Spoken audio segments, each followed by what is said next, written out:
नमस्कार and welcome to national international. Nepal सरकार ने कहा है कि भारत के साथ उसके सीमा विवादों का समाधान ऐतिहासिक तथ्यों और प्रमाणों के आधार पर होना चाहिए, जिनमें लेपुलेख, लिम्पियाधुरा और काला पानी के विवाद शामिल हैं। नेपाल ने काठमांडू में भारत के दूतावास के प्रवक्ता का बयान आने के एक दिन बाद रविवार को जवाब दिया। भारत ने इससे पहले शनिवार के बात पर फिर जोर दिया था कि अभी सीमा पर जारी निर्माण भारत के इलाके में आता है। भारतीय दूतावास के प्रवक्ता ने शनिवार को भारत नेपाल सीमा के हाल को लेकर आई रिपोर्ट के जवाब में कहा था कि सीमा को लेकर भारत सर्वअडिग और स्पष्ट है और इसे नेपाल सरकार को बता दिया गया है। संचार मंत्री ज्ञानेंद्र बहादुर कर्की ने रविवार को एक प्रेस कॉन्फ्रेंस में ऐसे कहा कि नेपाल सरकार और भारत के बीच किसी भी विवाद का निपटारा ऐतिहासिक संधियों, दस्तावेजों, नक्शों और तथ्यों के आधार पर नेपाल और भारत के बीच के निकट और मित्रतापूर्ण संबंधों के भावना के अनुरूप करने को लेकर संकल्पबद्ध है। ज्ञानेंद्र बहादुर कर्की ने कहा कि महाकाली नदी के पूर्व का इलाका काला पानी, लेपुलेख और लिम्पियाधुरा नेपाल की ही भूमि है और इसे लेकर नेपाल सरकार की राय स्पष्ट है और दृढ़ है।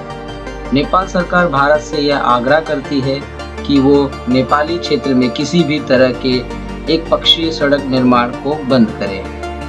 नेपाल और भारत की सीमा विवाद पिछले एक महीने से सुर्खियों में है, जिसकी शुरुआत भारतीय प्रधानमंत्री श्री नरेंद्र मोदी के बयान से हुई थी।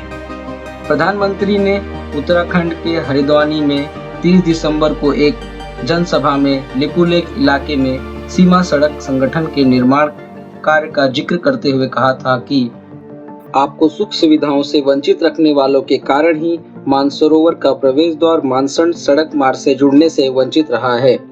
हमने न केवल टनकपुरी पिथौरागढ़ ऑल वेदर रोड पर काम किया, हमने लेपुलेख में एक सड़क भी बनाई और आगे विस्तार का काम चल रहा है।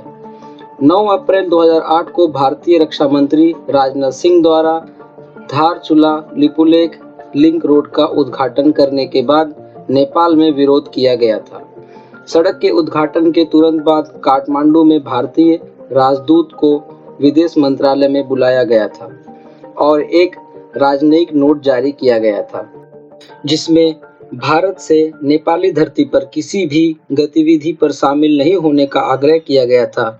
लेकिन पीएम मोदी की ताज़ा टिप्पणियों से संकेत मिलता है कि भारत ने इस क्षेत्र में सड़कों का निर्माण जारी रखा है।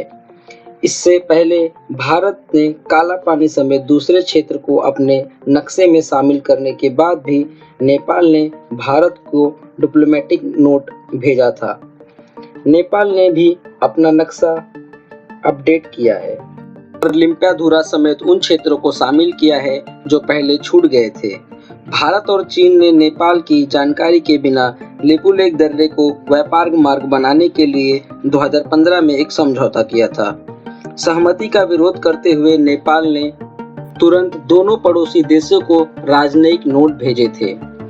नेपाल दावा करता है कि महाकाली नदी के पूर्व हिस्से में लिम्पियाधुरा, काला पानी और लेपुलेख समेत सभी क्षेत्र 1816 की सुगौली संधि के आधार पर नेपाल का क्षेत्र है। नेपाल भारत सीमा विवाद पर भारत द्वारा ठोस चर्चा करने में देरी करने का जिक्र करते हुए नेपाली विशेषज्ञों ने कहा कि नेपाली प्रधानमंत्री के भारत यात्रा के दौरान काला पानी विवाद को द्विपक्षीय चर्चा का विषय बनाना चाहिए। कुछ नेपाली राजनयिक याद करते हैं कि 1960 के दशक की शुरुआत में भारत और चीन युद्ध के बाद नेपाल ने उत्तरी सीमा पर भारतीय चौकियों को हटाने के संबंध में काला पानी में सैनिकों को हटाने का मुद्दा उठाया था। यह मुद्दा 1994 में तत्कालीन प्रधानमंत्री मनमोहन अधिकारी की भारत यात्रा और 1997 में उनके भारतीय समकक्ष आय के गजराल की नेपाल यात्रा में उठाया था। आशा करता हूँ यह वीडियो भारत और नेपाल के बीच में चल रहे सीमा विवाद को समझने में आपकी हेल्प करेगी। अगर इस टॉपिक पे कुछ और अपडेट आती है तो मैं उसके ऊपर नई वीडियो लेके आऊँगा। तब तक के लिए stay safe and stay healthy.